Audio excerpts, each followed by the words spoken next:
Tenía miedo, no sabía dónde estaba.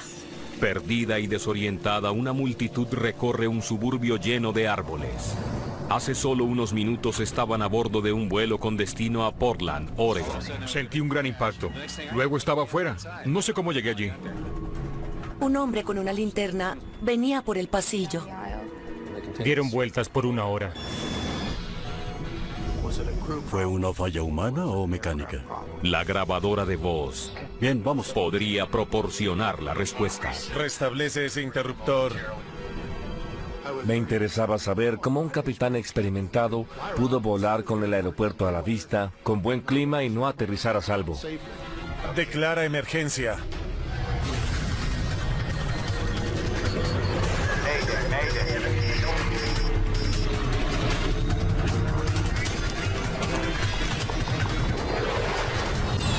Catástrofes aéreas. Esta es una historia verdadera basada en reportes oficiales y relatos de testigos presenciales. 28 de diciembre de 1978. Perdimos un motor. El vuelo 173 de United Airlines está a menos de 35 kilómetros del Aeropuerto Internacional de Portland. Se apagó. ¿Por qué? Es posible volar un DC-8 o un avión de transporte con solo un motor. John Cox es piloto comercial y experto en aviación.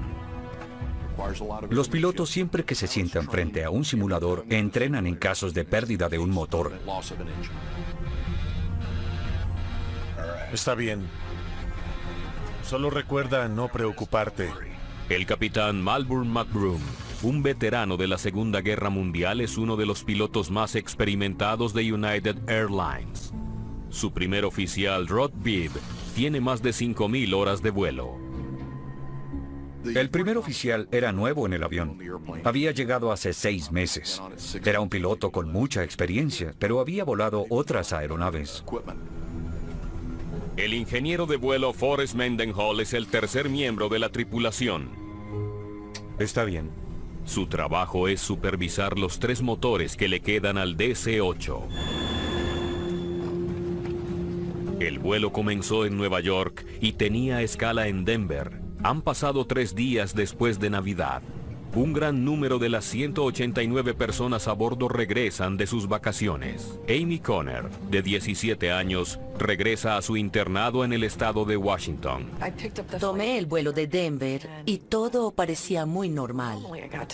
Me senté en medio de 2 personas muy agradables. En la cabina, Muy bien. los pilotos se concentran en llevar su avión al aeropuerto. United 173, necesito espacio para acercarme a la pista 28 a la izquierda. El controlador de tráfico aéreo Ed Kingray está de servicio en la torre de Portland. Esa noche trabajaba en la sala del radar. Recuerdo que en ese momento no había mucho tráfico. United 173 entendido. Tome rumbo 10 para acceder a la pista 28, izquierda. Autoriza al vuelo 173 para aterrizar en la pista más larga del aeropuerto. Él dijo, nos disponemos a aterrizar. Se acercaba por el este y se hallaba alineado para ingresar. Perderemos el número 3. Los motores del avión se están apagando uno después de otro. Escuché al capitán decir a la torre, estamos perdiendo motores.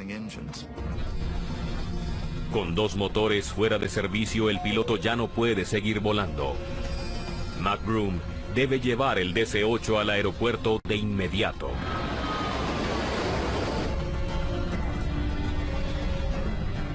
Manténlos encendidos.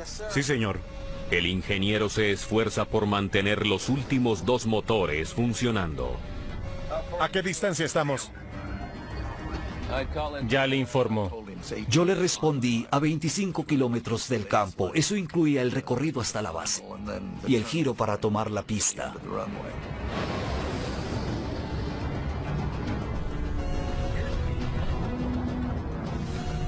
Perdimos 1 y 2. El vuelo 173 acaba de perder los 4 motores.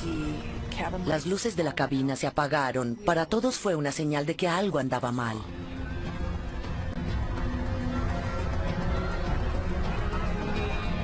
Sin motores, las baterías de repuesto deben suministrar energía a los principales instrumentos.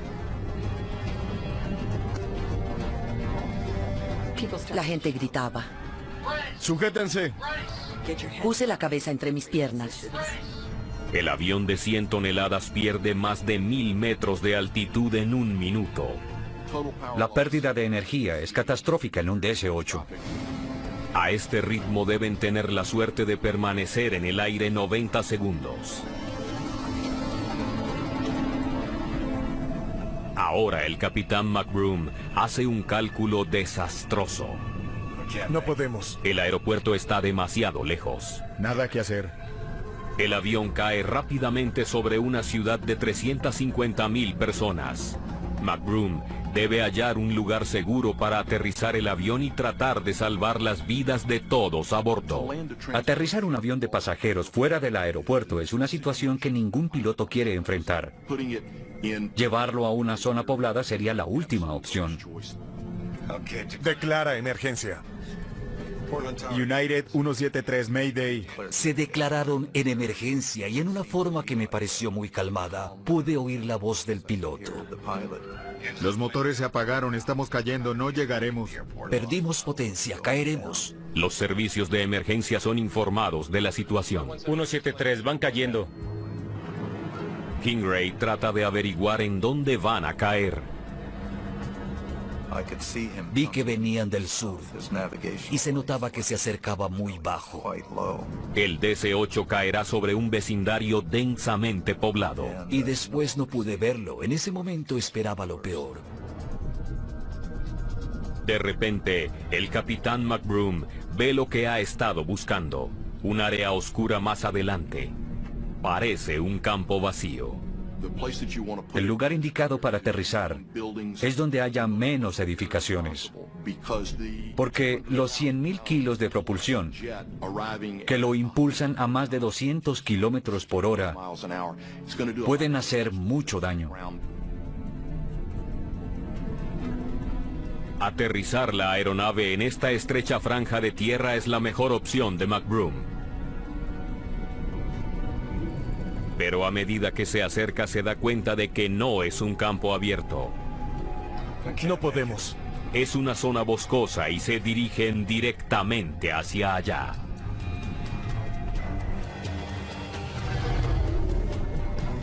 Si hay bosque y eso es todo lo que tienes, debes afrontarlo. Las copas de los árboles son muy suaves. A medida que desciende se hacen progresivamente menos suaves y habrá mucho daño. McBroom no se da por vencido, así que trata de ubicar el avión entre los árboles. Los pasajeros asumen que está a punto de aterrizar en una pista. Cortamos las copas de los árboles y sentimos que hacíamos el aterrizaje final en el aeropuerto. Mi primera sensación fue de alegría, porque lo habíamos logrado y se desató el infierno. Había mucho ruido y no puedo describir qué era. Era muy estridente, se podía sentir en los huesos.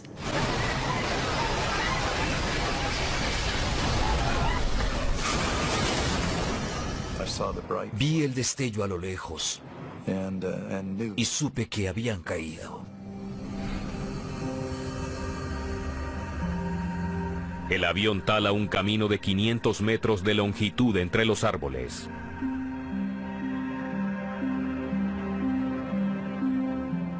Después de que el avión dejó de moverse, todo quedó muy tranquilo. No había fuego. La gente quería salir, pero de manera educada.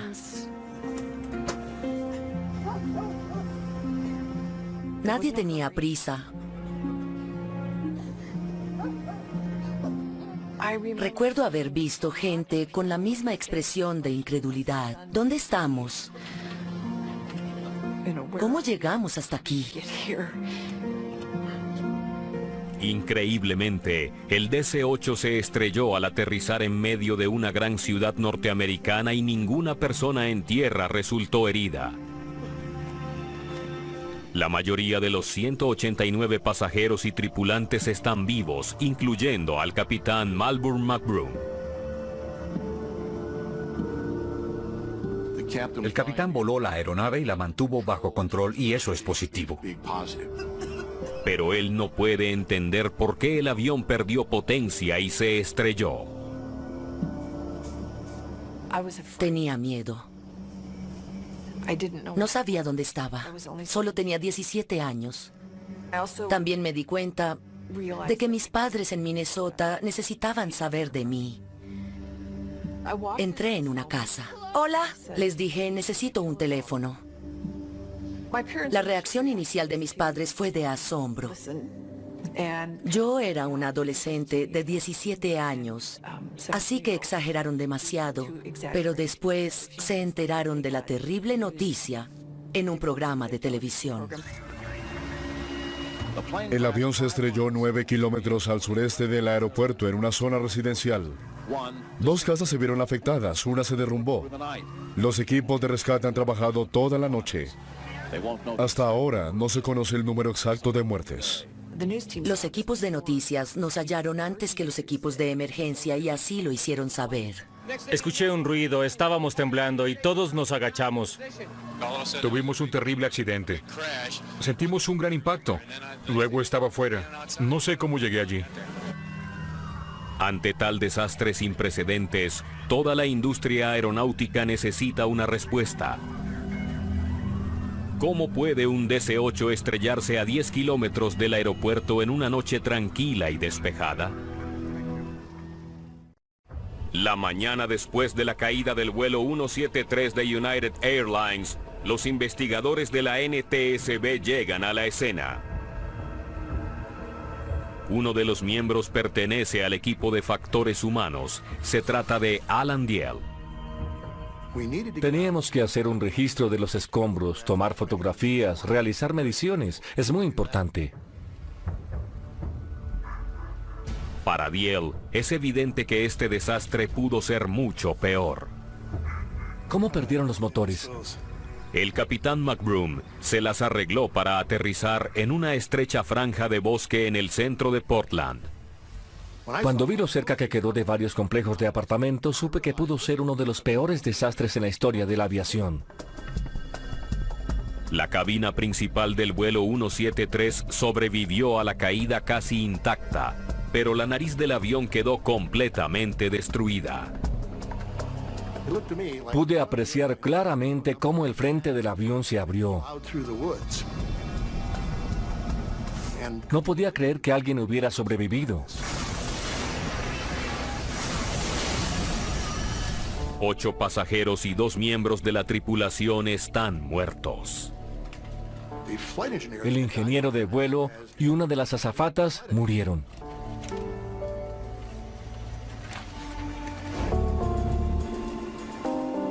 Los investigadores esperan que los sobrevivientes puedan darles una idea de lo que derribó este avión a reacción.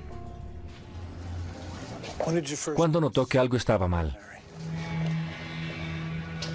Se enteran de que poco más de una hora antes del accidente los pasajeros escucharon un sonido aterrador. Escuchamos un ruido y el avión se sacudió fuertemente.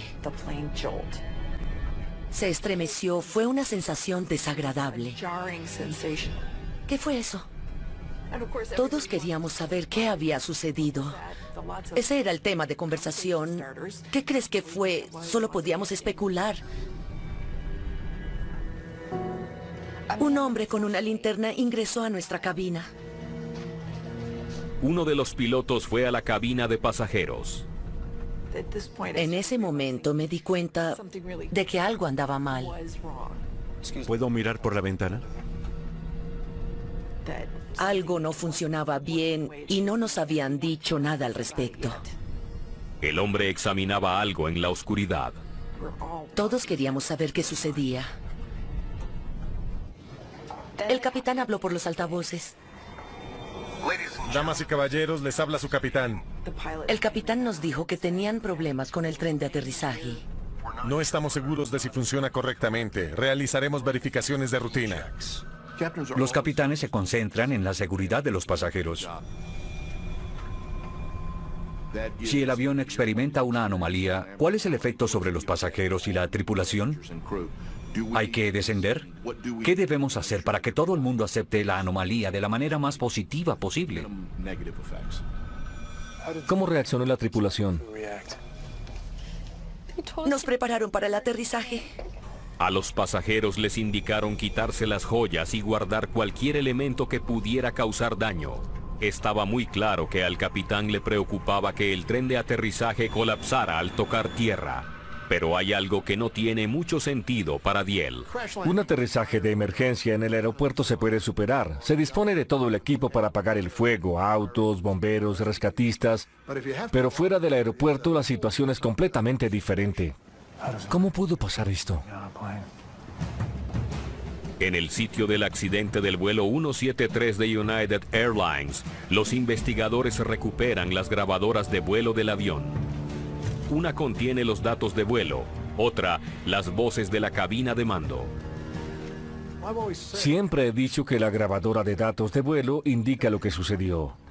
Pero hay que escuchar con detalle las voces de la cabina para entender por qué las cosas sucedieron de esa manera. Las grabadoras de la aeronave serán analizadas en la Junta de Seguridad de Transporte Nacional NTSB con sede en Washington.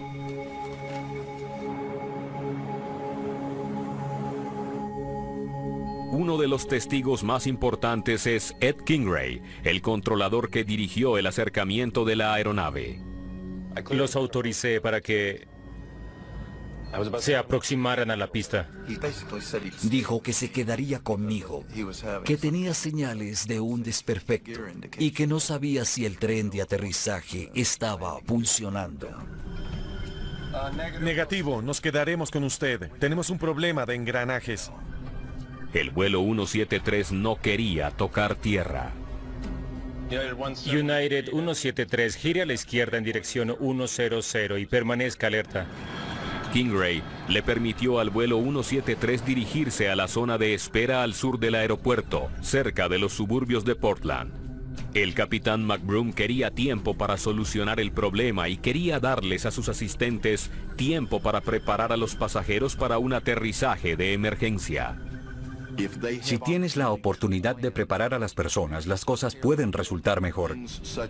El éxito y la agilidad de la evacuación mejorarán notablemente al momento de una emergencia.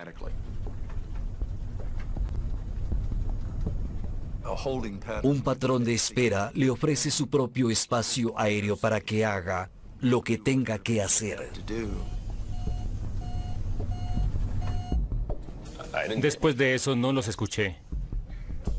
Los investigadores saben que después de comenzar a dar vueltas solo podía advertirle al vuelo 173 de las aeronaves cercanas. Yo le indico el tráfico y él lo identifica. Hay tráfico a las 9:30. Puedo ver una luz. Pero no tenía indicación de lo que sucedía en el avión. La tripulación del vuelo 173 dispone de todo el tiempo necesario para hacer las maniobras de acercamiento. Todo depende del capitán. Él decide cuándo acercarse a tierra. Dieron vueltas por 1 hora. Los investigadores se enteran de que el vuelo 173 sobrevuela Portland durante un tiempo inusualmente largo. No había ningún indicio de la gravedad de la situación. Ahora se preguntan qué pasó durante esa hora dando vueltas y con un mal funcionamiento del tren de aterrizaje. Tenemos un problema de engranajes. Y ocurre una catastrófica falla en los motores. Los motores están apagados. No llegaremos al aeropuerto. Estaba muy interesado en averiguar por qué un piloto tan experimentado pudo volar durante más de 1 hora con el aeropuerto a la vista, con un buen clima y no poner este avión en tierra de manera segura.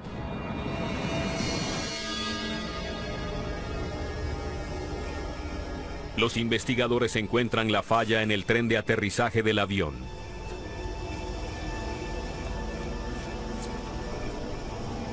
Un perno oxidado se había soltado del mecanismo que levanta y baja el sistema. Esto lo explica. El tren de aterrizaje se habría caído de su lugar.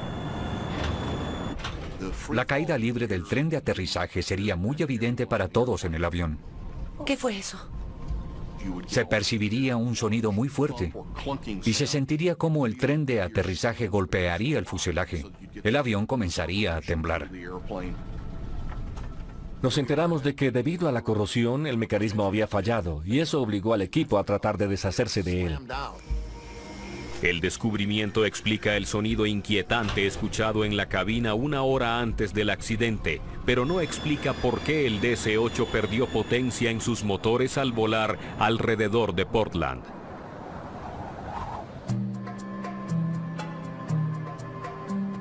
El investigador Dennis Grossi se une al esfuerzo para averiguarlo. Me asignaron como ingeniero de desempeño de la aeronave durante este accidente. Tenía que aprovechar toda la información disponible y determinar el funcionamiento de la aeronave. Si había un mal funcionamiento, Grossi espera que la grabadora de voz revele a los pilotos discutiendo al respecto. Bien, vamos. La grabación comienza media hora antes de la caída mientras la nave vuela sobre Portland. Damas y caballeros, les habla su capitán. En la era de la grabación analógica, la grabadora usa una cinta magnética de 30 minutos de duración que permite realizar la grabación durante todo el vuelo. La mayoría de los desastres aéreos se desarrollan en cuestión de minutos o incluso segundos. Así que tener la última media hora de los sonidos de la cabina y la conversación debe dar a los investigadores suficiente material para trabajar. Hay 4 canales, un micrófono en el área de la cabina y un canal para cada miembro de la tripulación. Eso está brillando allá abajo. Oyen que el ingeniero de vuelo abandonó la cabina para solucionar el problema del tren de aterrizaje. En los reactores de primera generación, es muy común tener indicaciones mecánicas de que el tren de aterrizaje está abajo y bloqueado.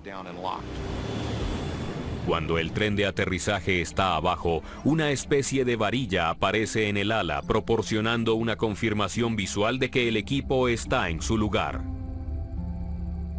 El capitán le solicitó al ingeniero de vuelo ir a la cabina de pasajeros para verificar mecánicamente la posición del tren de aterrizaje. Por eso salió al pasillo.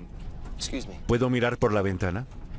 Él verificaría que todo estuviese en su lugar, indicando que el tren de aterrizaje estaba abajo y asegurado. Exactamente así lo describió Amy Conner a los investigadores. Un hombre con una linterna cruzó el pasillo. Cuando la interrogaron después del accidente. ¿Y los engranajes? Parece que ambos están abajo y bloqueados. A pesar del informe del ingeniero, el capitán McBroom sigue preocupado. Si el equipo está bloqueado, ninguna de las luces debe parpadear. En el momento del aterrizaje esto se puede plegar. Las luces parpadeaban y el sistema electrónico le indicó a los miembros de la tripulación que el equipo estaba abajo y bloqueado. Es poco usual una falla en el tren de aterrizaje en la aviación comercial. Cuando sucede, las estadísticas muestran que la mayoría de pasajeros sobreviven ilesos. En 2008, la falla de un motor obligó al vuelo 38 de British Airways a realizar un aterrizaje forzoso. El impacto arrancó el tren de aterrizaje del Boeing 777. El avión quedó destrozado, pero nadie murió.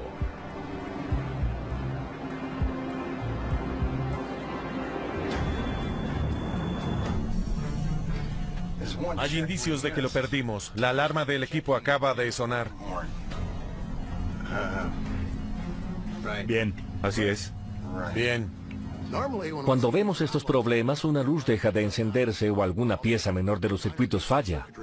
Parece que un problema eléctrico menor se convirtió en una fuente de distracción para el capitán McBroom. ¿Cómo lo haremos? Eso aún no explica por qué el avión perdió potencia, pero lo que los investigadores escuchan después podría explicarlo todo. Perdimos un motor, se apagó. ¿Por qué? Combustible.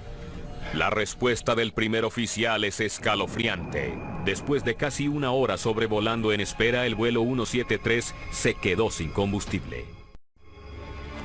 Perdemos un motor. La grabadora de voz del vuelo 173 manifiesta algo muy preocupante. Se apagó. ¿Por qué? Menos de 8 minutos antes de estrellarse en un suburbio de Portland, el capitán no se da cuenta de que su avión se quedó sin combustible. Le pregunta al oficial por qué y recibe una respuesta clara. Le dicen, combustible. Combustible. Es como decir, tratamos de decirle esto todo el tiempo. Abre bien las válvulas. Hay válvulas de alimentación que se abren en una secuencia específica para dejar que el tanque alimente uno o más motores.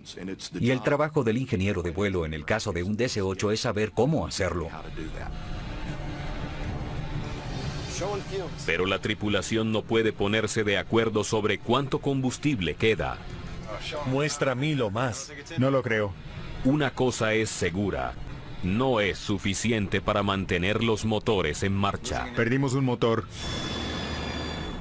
Se apagó. Para que un motor funcione se necesita el combustible. ¿Abriste las válvulas? El capitán está desesperado. Debe conseguir más combustible para los motores restantes. No puedo abrirlas. Ábrelas, necesito más combustible. Cada uno de los 4 motores del avión tiene su propio depósito de combustible. Una apertura de alimentación cruzada permite que el combustible fluya entre los 4 tanques. El 2 está vacío.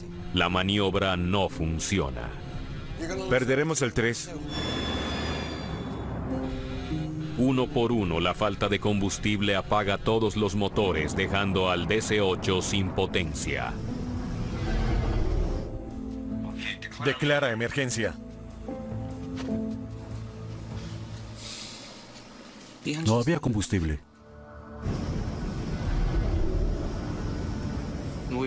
El avión se quedó sin combustible. Entonces surgió una pregunta. ¿Por qué un avión de transporte moderno como este se queda sin combustible? Los investigadores contemplan 2 posibilidades: una falla mecánica o un error humano. ¿Fue una falla humana o mecánica? McBroom puede ser el único que puede dar la respuesta. Quería quedarme con el mínimo de combustible. Debes mantenerlo encendido. Después de recuperarse de sus heridas en un hospital de Oregon, ya está listo para contar su versión de los hechos. Finalmente nos sentamos con McBroom y le hicimos las preguntas más difíciles. Un piloto asume la responsabilidad de los pasajeros y de sus compañeros de tripulación como algo muy serio. Estar involucrado en un accidente donde hay víctimas mortales es algo que nunca abandonará al piloto. Y estará con él por el resto de su vida. Bien.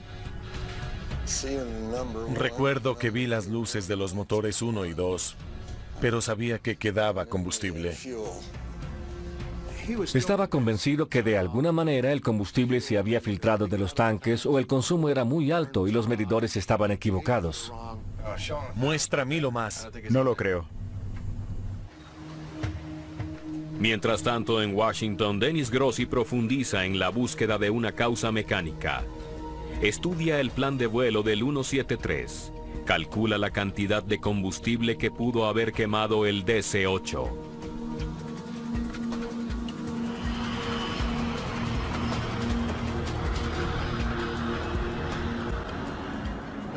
Un DC-8 puede quemar en promedio 500 kilos de combustible por hora.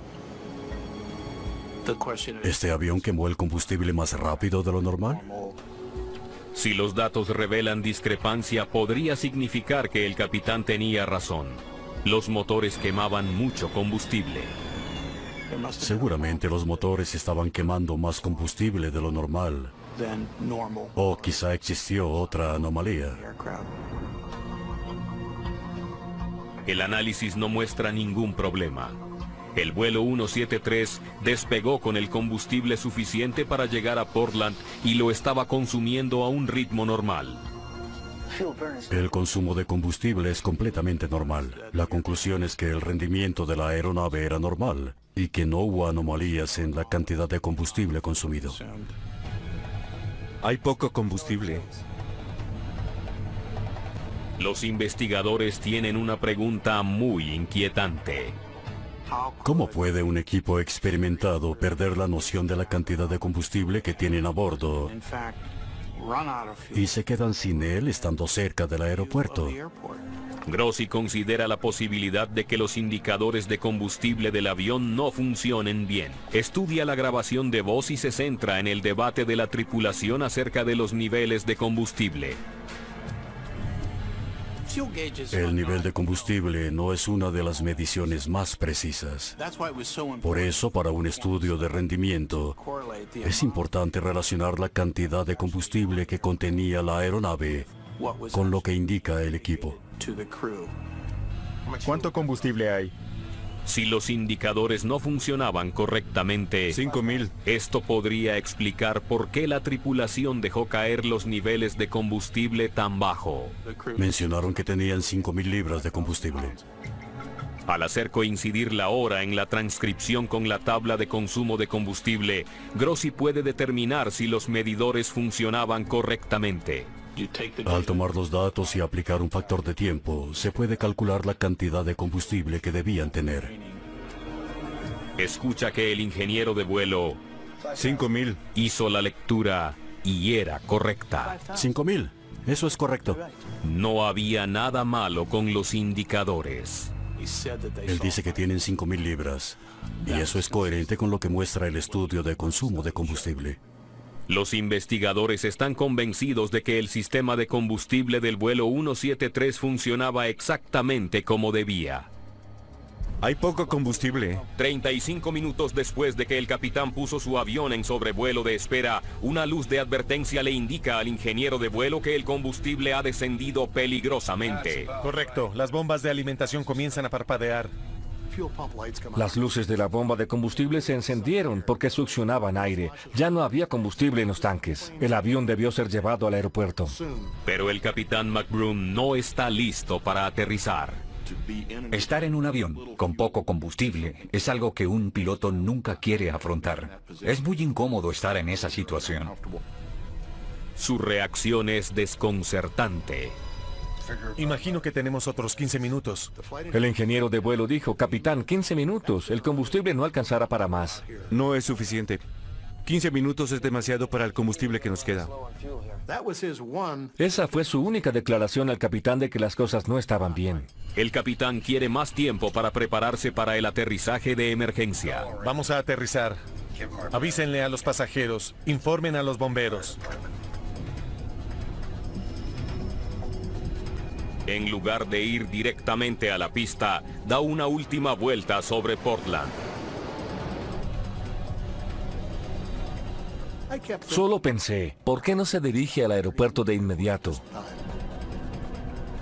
El avión lleva en patrón de espera más de 40 minutos. Le tomará por lo menos 15 aterrizar. Sin embargo, el avión solo tiene combustible para 14 minutos. Un aterrizaje forzoso es ahora inevitable. Los motores se incendiaron. No llegaremos al aeropuerto. Ahora los investigadores saben que el capitán McBroom recibió advertencias claras sobre los bajos niveles de combustible. Esto no debió pasar. Lo que no entienden es por qué no les hizo caso. Esto no fue un acto de Dios ni una falla mecánica. El avión era capaz de volar. El clima era favorable y estaban cerca del aeropuerto. Esto nunca debió ocurrir. ¿Cuánto combustible hay? Aldiel escucha de nuevo las grabaciones en busca de un indicio sobre el estado mental del capitán. Cuando se escuchan las grabadoras repetidamente, se pueden detectar las inflexiones de la voz, los gestos sutiles que indican su deseo de comunicarse con los otros miembros de la tripulación. Diel no entiende el inusual comportamiento de McBroom en la cabina. ¿Cuánto combustible hay? Sus compañeros de tripulación intentaron alertarle varias veces sobre la situación del combustible. ¿Cuánto combustible hay? Tenemos 4.000 en cada tanque. Tanto el primer como el segundo oficial estaban conscientes de la situación del combustible. Pero McBroom se concentró en el tren de aterrizaje averiado. Hay señal de que lo perdimos. La alarma acaba de encenderse. Bien. Así es. Bien. Entonces, ¿qué haremos? Volar con un capitán muy antiguo es muy difícil porque no se le puede contradecir, y menos en algo como el combustible. Los miembros de la tripulación trataban de llamar la atención del capitán, pero él estaba centrado en el problema del tren de aterrizaje. Incluso después de que los motores comienzan a apagarse, McBroom todavía está tratando de solucionar el mal funcionamiento del tren de aterrizaje. No quería darse por vencido. Deseaba hallar lo que llamamos la clave dorada. Quería resolver el enigma de por qué esta luz no estaba encendida. Y por supuesto esto nunca sucedió. McBroom está decidido a solucionar un problema mecánico que podría poner en peligro la seguridad del avión. Al tocar tierra, el tren se puede plegar. Como resultado de ello, desatendió una mayor amenaza. El problema del tren fue una distracción para la tripulación. Tenían un problema menor con consecuencias mínimas. El tren de aterrizaje se podía arruinar al aterrizar, pero el capitán estaba tan enfocado en ello que perdió la visión global de la situación. Si reconfiguras ese interruptor, podemos aterrizar. Ignoró la verdadera emergencia, que era la falta de combustible. Aldiel ahora entiende que la obsesión del capitán McBroom con el tren de aterrizaje defectuoso originó este desastre. Después de este accidente, la Junta de Seguridad de Transporte Nacional les ordenó a los miembros de las tripulaciones comunicarse cuando se presenten problemas de seguridad en pleno vuelo. Lo que sucedió a bordo del vuelo 173 es alarmante porque no es un caso aislado.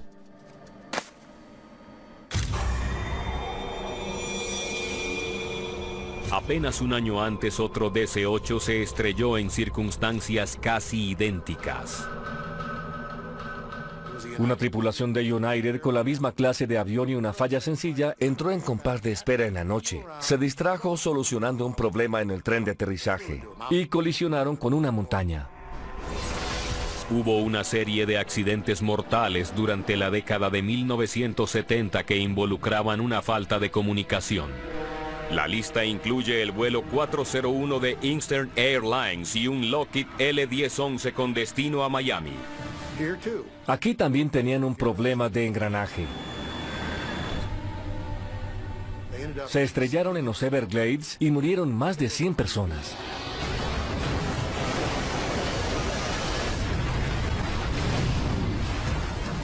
El peor desastre aéreo de la historia en Tenerife, en las Islas Canarias, fue causado por una mala comunicación. La colisión cobró la vida de 583 personas. Había un patrón similar, son las mismas clases de accidentes. Otros miembros de la tripulación tienen dificultades para llamar la atención del capitán y no logran que haga las cosas correctamente. Aldiel está convencido de que la forma en que los pilotos se comunican entre sí es ahora una creciente amenaza para la aviación comercial. Mucha gente de la NTSB y otras agencias considera que enfrentaremos un baño de sangre si no controlamos estos errores humanos.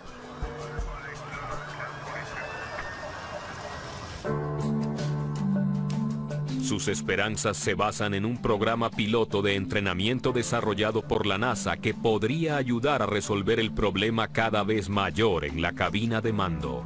Se llama Manejo de Recursos en la Cabina de Mando, o CRM. Es un sistema de entrenamiento diseñado para mejorar la comunicación entre los pilotos. Ayuda a mejorar la coordinación de la tripulación, la toma de decisiones colectivas en la cabina. La idea de enseñar a los capitanes a escuchar mejor y a los demás miembros de la cabina de vuelo a ser más prudentes. En una medida que tendrá un impacto duradero en la seguridad aérea, la Administración Federal de Aviación adoptó la recomendación de Diehl acerca de este programa. Después de ello, volar un avión comercial jamás sería lo mismo. United Airlines fue una de las primeras en implementar un programa de entrenamiento CRM para sus pilotos. Hoy todavía está en uso. El director de operaciones de entrenamiento de vuelo de United es Mark Champion. El principio de administración de recursos humanos contempla que ningún miembro de la cabina de mando puede entender o ver todas las amenazas posibles. Se requiere que el equipo entero prevea y administre las diversas amenazas que pueden presentarse cuando un avión está en vuelo. Ella es una piloto de United, Sherry Rutledge. Me cuesta mantener la velocidad. Está en el programa CRM. ¿Tienes el avión? Muy bien. En esta simulación, ella y su capitán enfrentan una emergencia. La presión del aceite es muy baja, es menor a 60 libras.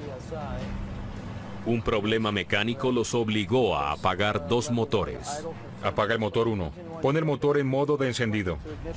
Este simulador está diseñado para imitar las situaciones que enfrentarías en un vuelo real. Sí. Centro abierto United 1916. Hay una emergencia, tenemos un motor fallando a gran altura.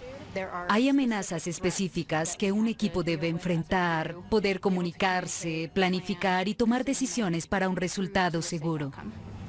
El problema es resolver el tipo de escenario. Debes estar concentrado. No creo que tengamos un problema de incendio. Cerraremos las válvulas de inmediato. Toda la tripulación de vuelo decide si este es el procedimiento apropiado y avanzar al siguiente paso. Tienes que revisar el manual. Sí. Es muy fácil saber cuál es la intención. Y creo que quienes están a tu lado saben qué deseas hacer, pero ese no siempre es el caso. Iré a hablar con los pasajeros. Mantén el avión en vuelo. ¿A qué altitud estamos? Se informan continuamente de cada paso del proceso como lo propone el entrenamiento. Señoras y señores, les habla su capitán. Ahora nos disponemos a descender sobre San Francisco. Este entrenamiento hace que cada vuelo sea diferente. Me ha involucrado como miembro de la tripulación y me permite hablar. Nos estamos acercando. ¿Sí? Me ayuda a tomar decisiones y a mantenerme consciente de la situación. Eso es lo más importante. En los Estados Unidos, llevamos casi una década sin perder un solo pasajero en un accidente. Los expertos concluyen que en parte se debe al programa CMR. Si la tripulación del vuelo 173 hubiera recibido dicha formación, me imagino que otros 15 minutos. Tal vez habrían insistido procurando que el capitán aterrizara inmediatamente. No es suficiente. 15 minutos es mucho tiempo para el combustible que nos queda. En lugar de ello, se quedaron esperando que el capitán tomara la decisión correcta. Declara emergencia. Malburn McBroom fue hallado responsable del accidente. Poco después, se retiró.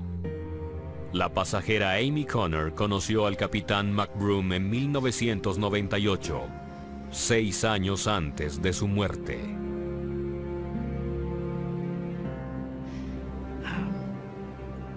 El hombre que vi en la reunión estaba afectado, dispuesto a aceptar su culpabilidad y nos ofreció su ayuda en cualquier circunstancia.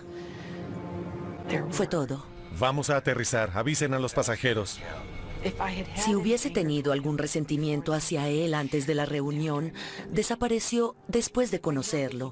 Sé que él creía honestamente que disponía de más combustible. Avisen a los bomberos.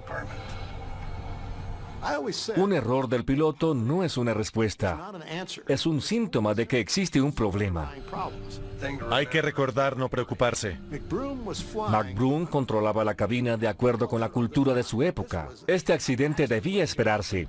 Él es un producto de su época y debemos juzgar a los hombres por el entorno en que se desenvuelven.